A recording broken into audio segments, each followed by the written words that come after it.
नमस्कार। हमारे विशेष कार्यक्रम स्पॉटलाइट विद सिद्धार्थ मिश्रा में आपका बहुत बहुत स्वागत है। मैं हूं अमित शर्मा और हमारे साथ हमेशा की तरह मौजूद है वरिष्ठ पत्रकार सिद्धार्थ मिश्रा जी। सर नमस्कार। नमस्कार अमित जी। सर, दिल्ली विधानसभा चुनाव की सरगर्मियां बहुत तेज है और डीपीएल, दिल्ली पॉलिटिकल लीग जैसा आपने इसका नाम दिया है, उसमें अब लगातार नई रणनीति सामने आ रही है।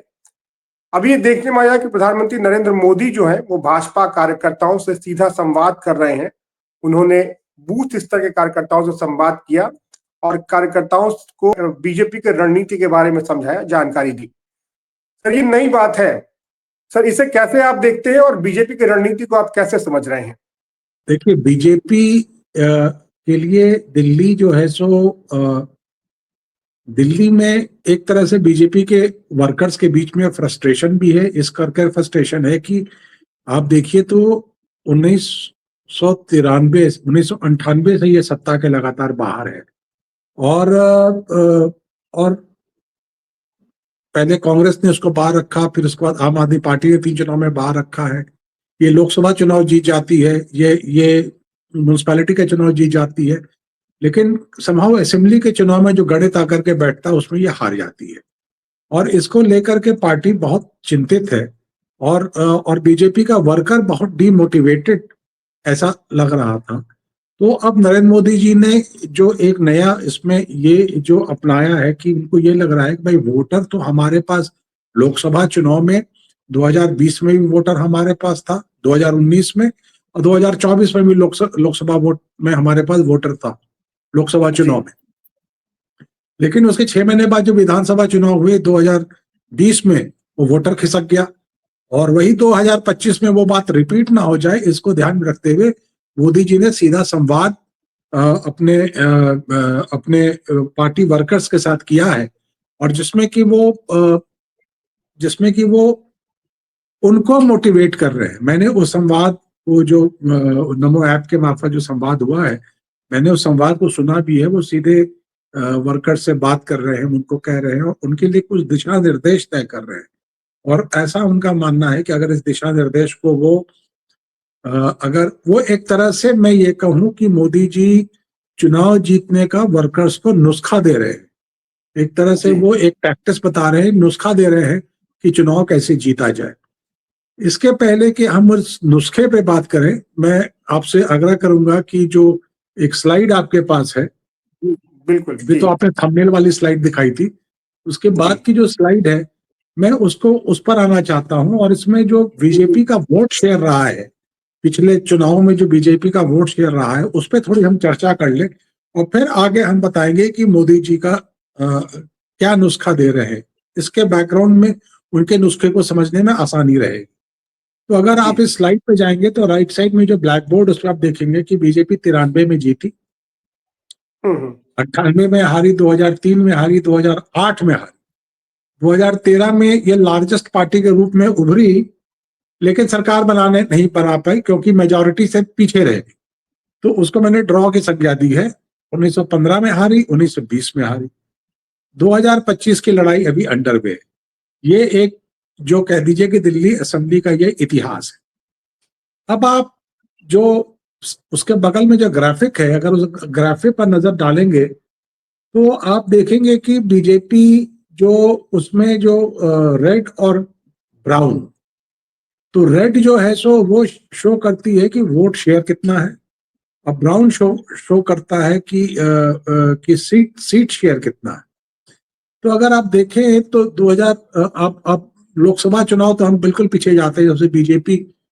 जब से बीजेपी एग्जिस्टेंस में आई है, 1984 का चुनाव उससे लड़ा था और 1984 के चुनाव में वो उसको मात्र 19% वोट आया था और वो सारी सीट हार गई थी। और इनफैक्ट हिंदुस्तान में 2 या 3 सीट ही वो जीत पाई थी उस चुनाव में। 1984 के चुनाव में मात्र 2 या 3 सीट वो जीत पाई थी। सारे इनके बड़े कैंडिडेट सब जगह से हार गए थे। फिर अगर आप 1989 का चुनाव देखते हैं तो आपको दिखेगा कि बीजेपी को 36% वोट आया, लेकिन वो 4 सीट उसने निकाल लिया था। तो इसमें मैं आपको क्लियर करना चाहता हूं कि बीजेपी जो ये चुनाव लड़ी थी 1989 का जो चुनाव लड़ी थी, वो जो लोकदल वाला जो धड़ा था, मतलब कि चौधरी चरण सिंह वाला जो धड़ा था, उसके साथ अलायंस में लड़ा था उसने। तो उसमें जैसे किशोर लाल और एक चौधरी तारीफ सिंह, इन जैसे लीडर्स ने इन चुनाव को जीता था। तो लोक दल के टिकट पर इस चुनाव को जीता था। तो वो अलायंस में लड़ी थी, इसलिए आपको देखेंगे कि 26% वोट प्रतिशत के बावजूद भी इसने आधे से ज्यादा सीटें जीत ली थी। अब हम आते हैं 1991 के चुनाव में। जबकि बीजेपी 91 का चुनाव जो है, उस समय राजीव गांधी की हत्या के बाद वोटिंग होता है दिल्ली में और ये चीजें होती हैं। तो 40% बीजेपी को 40% वोट आता है, लेकिन वो सीट फिर भी जो है सो यहाँ पर करीब करीब जो है सो आप लगा लीजिए कि वो 5 से 6 सीटें निकालने में फिर भी सक्सेसफुल रहती है। 1996 के चुनाव में भी उसको 50% वोट आता है, लेकिन सीटें उसको वही 5 सीट करीब उसको आता है, इस चुनाव में भी आता है। 1998 के चुनाव में 51% उसको वोट आता है, लेकिन और वो उसको करीब 8 सीटें आती है, एक आध सीट कांग्रेस को मिलता है। और फिर 99 के चुनाव में उसको 52% वोट आता है, सारी सीट वो निकाल के ले जाती। ये बीजेपी का जो बिल्कुल जो वो परफॉर्मेंस जो है 100% परफॉर्मेंस लोकसभा चुनाव में, वो 1999 के चुनाव में शुरू होता है। और वो तब होता है जबकि शीला जी 98 का चुनाव जीत गई। 98 दिसंबर में वो चुनाव जीत गई है विधानसभा का। उसके बाद 99 में सारी सीट हार जाते हैं। ये कारगिल युद्ध के बाद का चुनाव है, कारगिल के युद्ध के बाद का चुनाव है। तो नेचुरली पब्लिक सेंटिमेंट जो है सो अटल जी के साथ है, अटल जी के नाम पे लगातार वोटिंग हो रही है। लेकिन 2009 में 2004 में जब चुनाव होता है, तो 2004 में ये आश्चर्य ये होता है कि इनका वोट प्रतिशत तो मात्र 9% गिरता है, लेकिन इनकी सीट 6 गिर जाती। एक विजय कुमार मल्होत्रा मात्र लीडर है जो कि जीत पाते हैं चुनाव में। विजय कुमार मल्होत्रा ने, आपको याद होगा कि 99 के चुनाव में मनमोहन सिंह को हराया था साउथ दिल्ली से। विजय कुमार मल्होत्रा बेमुश्किल अपनी सीट को बचा पाते हैं, और वो भी उनके खिलाफ एक वीक कैंडिडेट है आर के आनंद, इसीलिए वो सीट बचा ले जाते हैं। बाकी सारी सीटों पर जो है सो ये कांग्रेस वाले जीतने में कामयाब हो जाते हैं। फिर उस तरह से आप 2009 का भी चुनाव देखें। 2009 के चुनाव में इनका वोट परसेंटेज और नीचे गिरता है, और ये 35% वोट पे आते हैं, इनको एक भी सीट नहीं मिलती। फिर आप देखें 2014 के इस पर 46% वोट मिलता है, 100 सीटें। 2019 में इनको 57% वोट मिलता है, सारी सीटें 100 में 100% सीटें, 7 की 7 सीटें। और फिर 2024 में इनको 54% वोट मिलता है, और इनको 100 में 100 सीटें आती। मतलब 7 में 7 सीटें आती है। मैं 100% में बोल रहा हूं, 7 में 7 सीटें आती है। जब इनको 2019 में जब इनको 57% वोट आ रहा है, तो 2020 में ये वोट 20% घट जाता है विधानसभा के चुनाव में, और वह 38% पे रह जाता है। उसी तरह से 2014 में इनको 46% वोट आता है, जो 2015 में घट करके 32% वोट चला जाता है। तो 14% 15% वोट इनका कम हो जा रहा है। ये और यही बात बीजेपी को खाई जा रही है कि हमारा वोट बाइपोलर चुनाव हो रहा है। अब जैसे बीजेपी ने जो 1993 का जो चुनाव जीता है, 1993 का जो चुनाव जीता है, उसमें उसको 42% वोट आया है। उसको करीब 40 के ऊपर सीटें उस चुनाव में आई थी। 13-14 सीट कांग्रेस को थी, कुछ सीट जनता दल को थी। रामजीत सिंह दुधौड़ी जो इस समय बीजेपी में है, चौधरी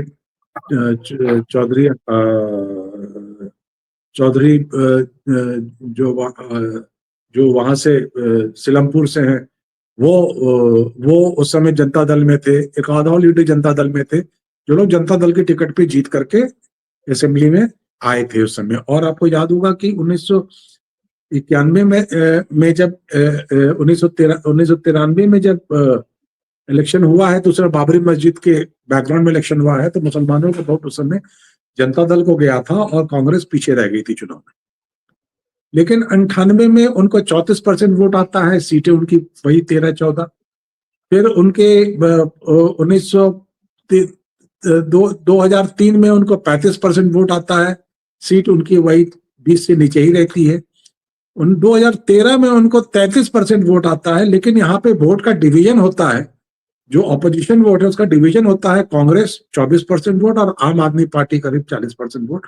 वोट का डिवीजन होता है, इसलिए BJP largest number of party इसमें इमर्ज करती है 31-32 सीट लेकर। और 15 और 20 की कहानी आपको पता है। तो ये जो है बीजेपी का जो वोट शेयर है, बीजेपी का जो वोट शेयर है, ये लगातार प्रधानमंत्री जी को चिंतित कर रहा है।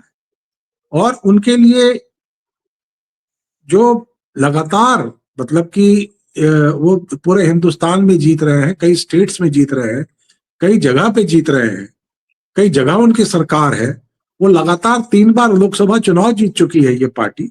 हालांकि इस बार नंबर्स कम आए हैं, लेकिन सरकार तो उन्हीं की बनी है। तो ऐसी स्थिति में दिल्ली क्यों नहीं जीत पा रहे? ये इनके लिए एक बहुत बड़ा चैलेंज के रूप में उभर गया है कि अगर ऑलरेडी ये सत्ता से अब 20 अब सत्ता से इनको बाहर आए हुए 1998 में सत्ता से बाहर आ गए थे, 25 साल इनको सत्ता से बाहर में आए में हो गया। और अगर आप अब भी ये चुनाव हार गए तो 30 साल आप सत्ता के बाहर हो जाएंगे।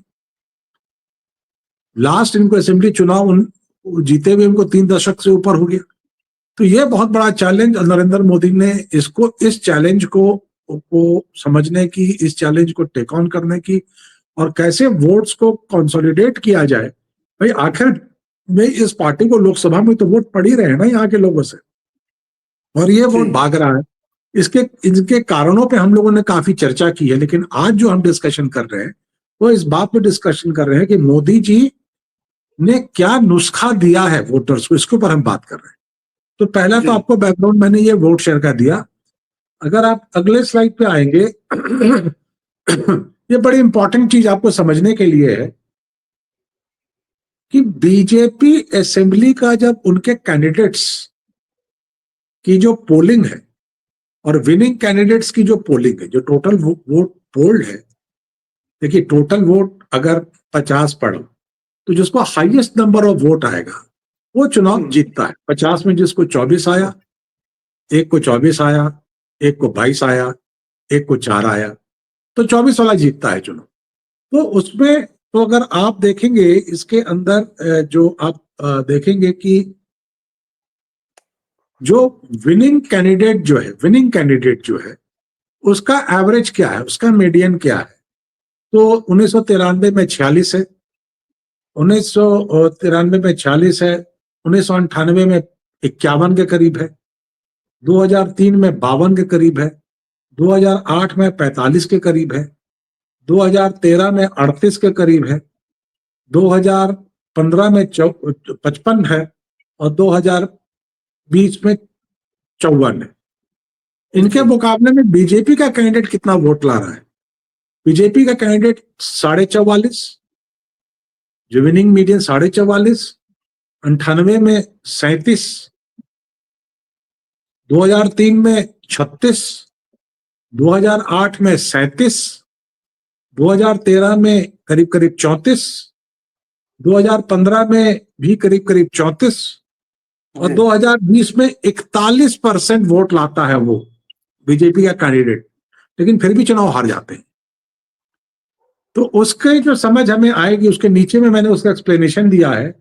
The data clearly shows that to be on the winning side, BJP candidates vote median and that of winners vote median should be less than 2%। मतलब ये है कि बीजेपी जो एक एवरेज बन रहा है जीतने वाले कैंडिडेट का, अगर वो 50-52% एवरेज बन रहा है तो बीजेपी के कैंडिडेट को भी उसी में रहना पड़ेगा। 50 अगर 52 बन रहा है मीडियन, तो 50 के नीचे अगर बीजेपी का कैंडिडेट जा रहा है तो फिर बीजेपी चुनाव नहीं जीत पाएगी। तो बीजेपी का एवरेज परफॉर्मेंस जो है सो हर एक सीट पर उसके कैंडिडेट का जो पोलिंग है, अगर 52 का विनिंग मीडियन बन रहा है तो 50 तो होना ही चाहिए, तभी वो कहीं पर जीतेगी कहीं पर हारेगी। अगर वो ऐसा नहीं कर पाएगी, अगर उसका एवरेज 50 के नीचे चला जाता है तो फिर वो चुनाव नहीं जीत पाएगी। ये वाला ग्राफ जो है वो इस बात को एक्सप्लेन करता है। अब इस बात को जो बीजेपी के स्ट्रैटेजिस्ट हैं और जो प्रधानमंत्री नरेंद्र भाई मोदी के जो सलाहकार हैं, उन्होंने इस बात को बखूबी समझा है और ये जो वोट मीडियन के डिफरेंस को खूब समझा है और इसी के बेसिस पर उन्होंने स्ट्रैटेजी तैयार करके प्रधानमंत्री को दी है, जो प्रधानमंत्री जी ने एक नुस्खे के तरह से बीजेपी के वर्कर्स को दिया है। तो अब अगर अगले स्लाइड पे जाएंगे अमित, तो उस पर हम डिस्कस करेंगे कि उन्होंने नुस्खा क्या दिया है। अब ये बीजेपी का, पहले हम इस कार्यक्रम को समझ लें, ये पहली बार नरेंद्र मोदी जी ने ये कार्यक्रम नहीं किया है। इस कार्यक्रम का इन्होंने नाम दिया है मेरा बूथ सबसे मजबूत संवाद। ये बूथ मैनेजमेंट की जो बीजेपी के लोग बात करते हैं कि बीजेपी के लोग बूथ मैनेजमेंट में बहुत होशियार हैं, बहुत अच्छे हैं, बहुत तगड़े हैं, उसी की बात हो रही है। और दिल्ली के अंदर बूथ मैनेजमेंट कहीं ना कहीं गड़बड़ा जा रहा है। बाकी स्टेट से बूथ मैनेजमेंट हो रहा है, लेकिन दिल्ली में कहीं ना कहीं गड़बड़ा जा रहा है बूथ मैनेजमेंट। तो इन्होंने ये जो दिया है मेरा बूथ सबसे मजबूत संवाद, और ये 22 जनवरी को इन्होंने संवाद किया है, डायरेक्ट संवाद किया है इस ऐप के ऊपर। इसके दिल्ली को डिस्कस करने के पहले मैं एक बात और बता दूं कि इस ऐसा ही संवाद प्रधानमंत्री जी ने हरियाणा में किया था, और कार्यकर्ता संवाद तो हरियाणा के और हरियाणा में जो चुनाव बीजेपी जीती है वहां तो हारी भी बाजी मानी जा रही थी।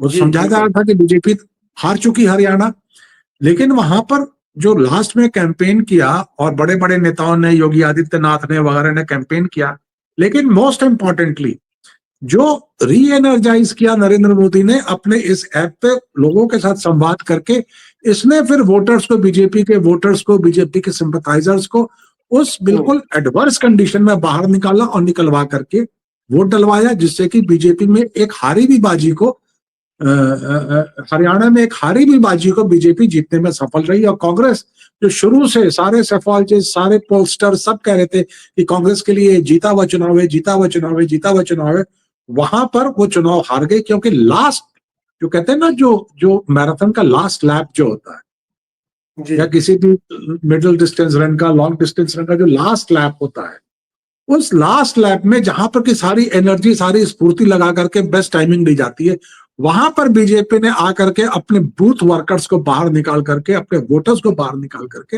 हरियाणा को जीता। अब मोदी जी उसी चीज को दिल्ली में रेप्लिकेट करना चाह रहे हैं। भाई वोट तो है हमारे पास, हम लोकसभा में 57%, 54% वोट ला रहे हैं, और विधानसभा में घट करके वो 38%, 34% वोट हो जा रहा है।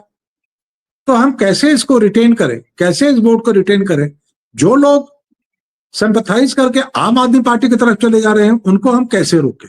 पास्ट में बीजेपी की स्ट्रैटेजी ये होती थी कि भाई अगर थर्ड पार्टी जिससे वो 93 का चुनाव जीते भी, या अगर कोई और इस पिछले 2 चुनाव में इनको लगा कि भाई अगर कांग्रेस पार्टी ने अच्छा परफॉर्मेंस कर दिया तो हम चुनाव जीत जाएंगे, वो आम आदमी पार्टी के वोट काट लेगा। लेकिन जैसा पिछले चुनाव में हुआ कि एक टैसिट अंडरस्टैंडिंग आखिरी मोमेंट पर आम आदमी पार्टी और कांग्रेस के बीच में हुई, और सारा वोट जो है सो कांग्रेस का आम आदमी पार्टी को ट्रांसफर हुआ। कांग्रेस का वोट परसेंटेज घट के 4% रह गया, और आम आदमी पार्टी ने फिर से पोल को स्वीप कर लिया, जबकि बीजेपी का पोल परसेंटेज बढ़कर के 41% हो गया।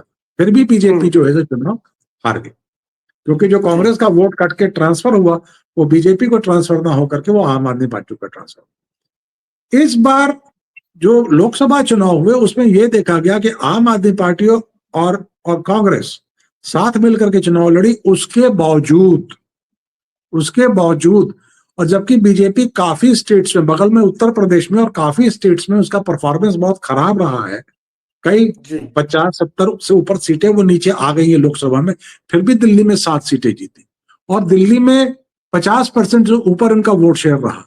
यानी आम आदमी पार्टी और कांग्रेस पार्टी के कंबाइंड वोट शेयर से इनका ज्यादा वोट शेयर रहा। तो अब यहां पर मोदी जी ने का जो टैक्टिस है वो ये है कि जब लोकसभा चुनाव में हम आम आदमी पार्टी और कांग्रेस के कंसोलिडेटेड वोट शेयर को हरा सकते हैं, तो फिर हम इस बात के लिए वेट क्यों करेंगे? कांग्रेस आम आदमी पार्टी को हरवाने में उनकी मदद करेगी, हम क्यों ना अपने हाथ पैर के हो जाए। और इसके पीछे उन्होंने 2 मंत्र दिए हैं, ये दो नुस्खे उन्होंने दिए हैं। पहला नुस्खा जो है, उन्होंने कहा है पार्टी के साझेदार के रूप में हर कार्यकर्ता को इस बार हर एक बूथ पर पिछले 10 वर्षों के मतदान का रिकॉर्ड तोड़ना है। जी। उनका कहना यह है कि अगर कोई ऐसा मतदाता है जो कि बीजेपी को निकल करके वोट दे रहा है लोकसभा चुनाव में और विधानसभा में वो घर बैठ जा रहा है, तो आपको उस मतदाता को बाहर निकालना है। ये उनका पहला जो उन्होंने कहते हैं तलिस्मान, एक पहला टोटका जो दिया है वो ये दिया है। और तो आप इसका असर ये होगा कि अगर इस विधानसभा चुनाव में जो पिछले साल के 60-65% जो पोलिंग रहा है उससे बढ़कर के अगर पोलिंग 70-75% पोलिंग अगर हो जाती है इस चुनाव में, और इसकी उन्होंने काफी तैयारी भी की है। चुनाव इस बार हफ्ते के बीच में है, पहले वीकेंड के पास चुनाव होता था, सारे लोग दिल्ली से बाहर चले जाते थे। इस बार चूंकि चुनाव बीच में है, हफ्ते के बीच में है, इसलिए बाहर तो कोई जाएगा नहीं, एक दिन की छुट्टी मिलेगी, वरना लोग चुनाव के दिन की छुट्टी और सैटरडे संडे की छुट्टी बांध के दिल्ली से बाहर निकल जाते। इस बार ऐसा नहीं हो पाएगा। वर्किंग डे के बीच में चुनाव है, एक दिन की छुट्टी है, तो ऐसा चुनाव को फिक्स किया गया है कि कोई बाहर नहीं जा पाएगा दिल्ली। तो ये सारी तैयारी बीजेपी ने की है वोट परसेंटेज को बढ़ाने के लिए। और अगर इनका वोट प्रतिशत 70 और अगर वोटिंग प्रतिशत 70-75% बढ़ जाता है तो ये बीजेपी के लिए फायदा होगा। ये नरेंद्र मोदी के नुस्खे से दिख रहा है, ये इनकी तैयारी है, ये इनकी स्ट्रैटेजी है। अगर वोट प्रतिशत बढ़ा तो हमारे लिए एडवांटेज होगा ये, क्योंकि दिल्ली के बाहर घूमने कौन जाता है, दिल्ली के बाहर तफरी करने चुनाव की छुट्टी लेके कौन जाता है? झुग्गी झोपड़ी का वोटर तो जाता नहीं है, लो इनकम ग्रुप वाला तो जाता नहीं है। ये तो जो well to do middle class, upper middle class के लोग हैं वही जाते हैं, जो कि बीजेपी के नेचुरल वोटर्स भी। तो इनको शहर में रोकने के लिए ये जो कवायद की गई है वो उसके अगर वो सक्सेसफुल रहती है, अगर जहां दिल्ली में पोलिंग 70-75% हो जाता है तो बीजेपी इस चुनाव में काफी स्ट्रांग पोजीशन में आ जाएगी। और दूसरी बात जो उन्होंने कहा है, जी चुनाव आयोग में भी आप कुछ कह रहे थे? जी मैं कह रहा हूँ कि डेट तो चुनाव आयोग की तरफ से आती है। नहीं, लेकिन चुनाव आयोग सलाह करता है ना पॉलिटिकल पार्टी से डेट तय करने के पहले। जी चुनाव आयोग डेट देता है लेकिन पॉलिटिकल पार्टी से सलाह करता है। ना वेरी श्योर चुनाव आयोग के सामने बीजेपी ने ये बात रखी होगी, और चुनाव आयोग का तो ये कर्तव्य है कि वो 100% पोलिंग करवाए। पोलिंग परसेंटेज अगर चुनाव आयोग को किसी पार्टी की अगर इस एडवाइस उसको ठीक लगती है कि भाई अगर हम हफ्ते के बीच में हम चुनाव कराते हैं जिससे कि पोलिंग बढ़े, तो उसको मना थोड़ी करेगी। तो बीजेपी की तरफ से ये कवायद पक्का रही होगी। दूसरी बात उन्होंने जो कही है कि अगर पोलिंग परसेंटेज बढ़ गया आपका, तब आपको मौका मिलेगा कि आप हर एक बूथ पे 50% क्रॉस कीजिए। अभी आप 41% पे जा रहा था, आपके कैंडिडेट का 41% एवरेज जा रहा था। अगर आपका 10% पोलिंग बढ़ता है तो ये 10% पूरा अपने खाते में आप लीजिए, इस 10% को अपने खाते में लीजिए। और उन्होंने कहा है पार्टी के कार्यकर्ता के रूप में आपको निश्चित करना है कि प्रत्येक बूथ पर भाजपा के प्रत्याशी 50% से ज्यादा वोट प्राप्त हो। तो पहले तो उन्होंने कहा, एक ग्राउंड बना करके दिया कि आप वोटिंग परसेंटेज बढ़ाइए। अगर वोटिंग परसेंटेज बढ़ गया तो आपके लिए फिर एक जो कहते हैं ना, जब हम क्रिकेट के इसमें बात करते हैं तो पहले क्या होता है कि पहले ये होता है कि भाई जो सामने वाली पार्टी है, सामने वाली टीम है, उसके स्कोर को लिमिट करो और फिर उसके बाद काउंटर करो। तो यहां पर तो स्कोर लिमिट करने की नहीं, यहां पर बात ये हो रही है कि वोटिंग परसेंटेज को बढ़ाओ। और ये वोटिंग परसेंटेज अगर बढ़ता है तो पॉसिबिलिटी ये है कि ये बीजेपी का वोटिंग परसेंटेज बढ़ेगा, और फिर इसको कन्वर्ट करो जो कि बूथ वाइज इसको 50% से ऊपर ले जाओ पोलिंग को। जी तो ये इन्होंने नुस्खा दिया है।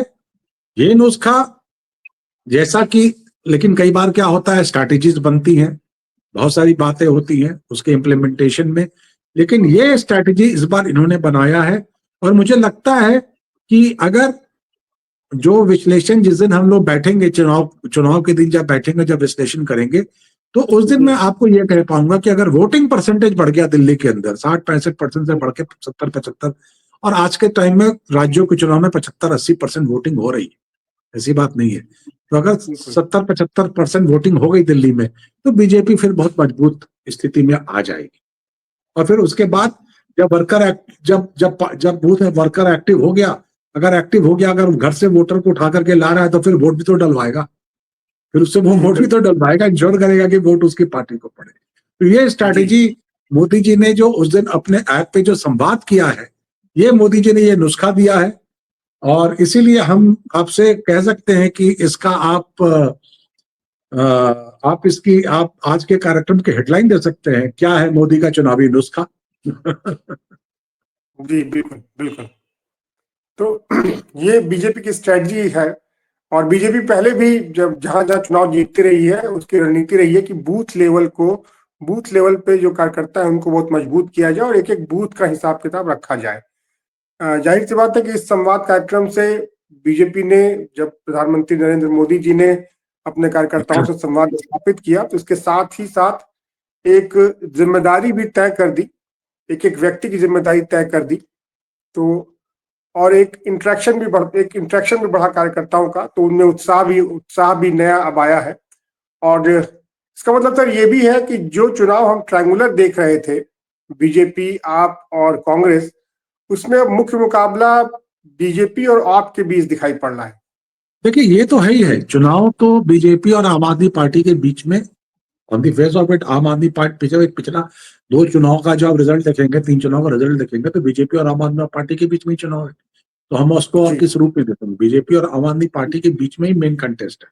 अब कांग्रेस का एक थर्ड पार्टी रोल है, वो थर्ड पार्टी रोल कितना होता है, कितना बढ़ चढ़ करके होता है, और कितना बढ़ चढ़ करके होता है, और वो बीजेपी को कितना मुनाफा पहुंचाता है, आपको कितना घाटा पहुंचाता है, या अदरवाइज ये भी देखने वाली बात है। टैक्सेशन को लेकर के लोग नाराज हैं, तो वो शायद बीजेपी का वोट भी काट सकती है। ऐसा बात नहीं है कि कांग्रेस बीजेपी का वोट नहीं काट सकती आज की तारीख, हो सकता है कांग्रेस बीजेपी का वोट भी काट। तो लेकिन चुनाव, लेकिन बात यह है कि एक चीज जो है सो एक कांग्रेस एक तो कांग्रेस के अंदर अनिश्चितता बहुत रही कि कितना वो, लेकिन अब जाकर के ये एक तय हो गया कि भाई कांग्रेस इस चुनाव को अपने दम पर अकेले लड़ रही है। लेकिन जैसे हमें बताया गया कि भाई राहुल गांधी इसलिए नहीं पार्टिसिपेट कर पा रहे क्योंकि अस्वस्थ हैं, लेकिन प्रियंका भी पार्टिसिपेट नहीं कर रही है। तो अभी तक उनकी जो एक स्ट्रैटेजी है वो कहीं ना कहीं मतलब ढपी छपी हुई है। हालांकि इंडिविजुअल कैंडिडेट्स पूरे दमखम से कर रहे हैं वो अपना कैंपेन वगैरह। तो ऐसी स्थिति में बीजेपी ने प्रॉब्ली ये सोचा होगा कि भाई हम कांग्रेस के भरोसे, कांग्रेस के परफॉर्मेंस के ऊपर अपनी हम परफॉर्मेंस क्यों बेस करें, हम अपने दम पे चुनाव जीतने की बात करें। और उसके मुताबिक उन्होंने ये जो नुस्खे दिए हैं मोदी जी ने, ये दिए होंगे नुस्खे। जी। तो बीजेपी की रणनीति यही है कि जब आम आदमी पार्टी अरविंद केजरीवाल के चेहरे को सामने रखकर चुनाव लड़ रही है, तो बीजेपी ने मैं जो शुरू में जो बात कर रहा था उसका मतलब यही था कि बीजेपी ने मुख्यमंत्री के तौर पर तो कोई चेहरा नहीं दिया है, लेकिन प्रधानमंत्री नरेंद्र मोदी जो हैं वो बिल्कुल एक्टिव नजर आ रहे हैं दिल्ली विधानसभा चुनाव में, और हर स्ट्रेटजी में वो पार्टिसिपेट करते नजर दिखाई पड़ रहे हैं। सर अब ये जो नुस्खा प्रधानमंत्री नरेंद्र मोदी जी की तरफ से आया है, देखना है कि बीजेपी के कार्यकर्ताओं को कितना भाता है और कितना वो इस नुस्खे पर अमल कर पाते हैं, और फिर इसका नतीजे में क्या परिणाम सामने आता है। सर बहुत बहुत धन्यवाद, आज बहुत ही बारीक जानकारी आपने दी है। इस पूरे संवाद कार्यक्रम को आपने बहुत अच्छे से एनालिसिस किया है, और वो तमाम बातों का निचोड़ आपने निकाला। आप कंक्लूड करने के पहले मैं एक बात कहना चाहता हूं कि अगर मोदी जी का यह नुस्खा कामयाब नहीं हुआ दिल्ली में, तो फिर बीजेपी तो अगले कई दशकों तक यहाँ चुनाव नहीं जीत पाएगी। क्योंकि विधानसभा चुनाव के अगर एक देश के प्रधानमंत्री जो कि सबसे पॉपुलर चेहरा है देश का, और वो सीधा संवाद कर रहा है वर्कर के साथ, और वो उनको बता रहा है कि स्ट्रैटेजी बता रहा है, अगर उसके ऊपर बीजेपी की जो लोकल लीडरशिप है और उसके नीचे वर्कर्स वो अगर अमल नहीं कर पाते हैं, तो इससे दुखदाई कुछ नहीं होगा। बीजेपी की जो लोकल लीडरशिप है उसको इतना सपोर्ट सेंट्रल लीडरशिप से, एक तरफ तो कांग्रेस का रोना ये है कि हमें सेंट्रल लीडरशिप से कोई सपोर्ट मिल ही नहीं रहा, वो हमें दिख भी रहा, और यहाँ तो बीजेपी की सेंट्रल लीडरशिप यहाँ की लोकल लीडरशिप को इतना सपोर्ट कर रही, उसके बाद भी अगर बीजेपी पिछड़ जाती है जी, तो हम यही कहेंगे कि राम जी की रुचि नहीं थी कि बीजेपी दिल्ली जीते। लेकिन बीजेपी ने इस चैलेंज को लिया है। नरेंद्र मोदी अब पूरी दमखम से दिल्ली चुनाव में पार्टिसिपेट करते दिखाई पड़ रहे हैं। जिस तरह से उन्होंने आम कार्यकर्ताओं से, बूथ लेवल कार्यकर्ताओं से संवाद स्थापित किया, उन्हें जीत का नुस्खा दिया है। अब देखते हैं इसका नतीजा क्या निकलता है। चुनाव जब परिणाम आएंगे तभी इस बात पर हम कुछ ठोस तरीके से बात कह पाएंगे। सर, बहुत बहुत शुक्रिया। आपने आज बहुत ही विस्तार से और बहुत ही, जिसे हम कहते हैं, बारीक और महीन जानकारी इस संवाद कार्यक्रम से निकाली है और दर्शकों तक पहुंचाई है। तो बहुत बहुत शुक्रिया इसके लिए सर, और हमारे दर्शकों का भी शुक्रिया हमसे जुड़ने के लिए। आप अपना प्यार देते रहें, हमें लाइक करें, सब्सक्राइब करें, कमेंट करें, हमें आपके कमेंट का इंतजार रहता है। सर, आज के लिए इतना ही। बहुत बहुत धन्यवाद, बहुत नमस्कार सर। Thank you.